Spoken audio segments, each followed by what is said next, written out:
don't and never expect from people na hindi kayo pinipili. Kahit sabihin pa natin na mahal tayo ng tao, the fact is, hindi tayo pinili. Sinasabi ng ibang tao, mahal ka nila pero hindi ka naman pinili. Anong klase daw yun? Pwede ba yun? Na mahal mo yung isang tao pero hindi mo siya pinipili? Hindi ko talaga mapagtanto. Hindi ko pa pag-meet Kung mahal ka, piliin ka. You're willing to risk everything because of the person you love. And that's the power of love. Diba? Meron namang iba, pinili pero hindi mahal. Ang gulo. Ikaw yung pinili pero hindi ka naman mahal. Pero, ang maganda nun, at least ikaw yung pinili. Diba? Kaysa naman, mahal ka daw, pero hindi mo naman matagpuan kung nasa saang bahay. Kung nagkakatalo yung sasabihin mong mahal mo yung isang tao, pero hindi mo kayang piliin. Kasi madali lang talaga magsabing, I love you, mahal kita, hindi kita iiwan. Pero oras na magkakapilian, dun sa decision making na, dun na magkakaalaman kung sino talaga yung mahal mo at kung mahal mo talaga yung tao. Anong magagawa ng pagmamahal kung hindi rin naman ikaw ang pinili? Huwag kang umasa dun sa sinabi niya na mahal ka niya.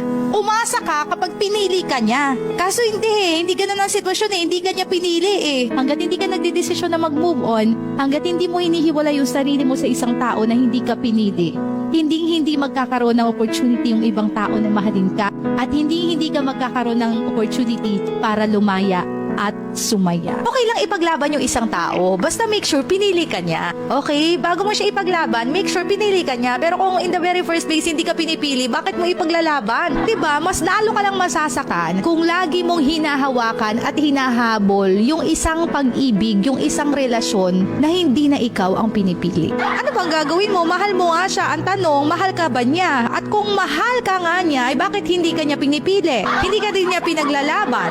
Diba? So what's the sense? Ba't hindi mo i-give up yung mga tao na hindi nakikipaglaban para sa'yo? Bakit hindi mo bibitawan yung mga tao na bumitaw na sa'yo? Gets nyo ba yun? So kung bumitaw na sila, ay bakit ano pang ginagawa mo dyan, te? Sinasabi ko kasi, okay lang na ipaglaban ninyo yung relasyon, basta dalawa kayo nakikipaglaban. Kumbaga pareho kayong may gusto na ayusin ito, pero kung yung isa ay nag-give up na, lalo at meron na siyang iba, mag-move on ka na. Para kang umaasa sa wala. So mas mabuti na hindi ka na lang umasa kung hindi naman talaga ikaw ang pinili. Kasi the more na kino-communicate mo siya, nag-good morning pa rin kayo, nagtatawagan pa rin kayo kahit wala pang I love you, umaasa ka pa rin sa kanya Ang problema dito, umaasa tayo sa tao na hindi na nga tayo pinili. Para sa mga taong nagpapaubaya para sa tama, naniniwala ako na darating ang panahon, God will bless your heart and will give you the desires of your heart and will give you the right man because you learned how to sacrifice to do the right thing. So be happy with yourself na ikaw ang kasama mo and the rest will happen. And move on from that. Don't expect from that person na hindi ka pinili. And wait for that someone na hindi ka lang mamahalin, kundi pipiliin ka araw-araw.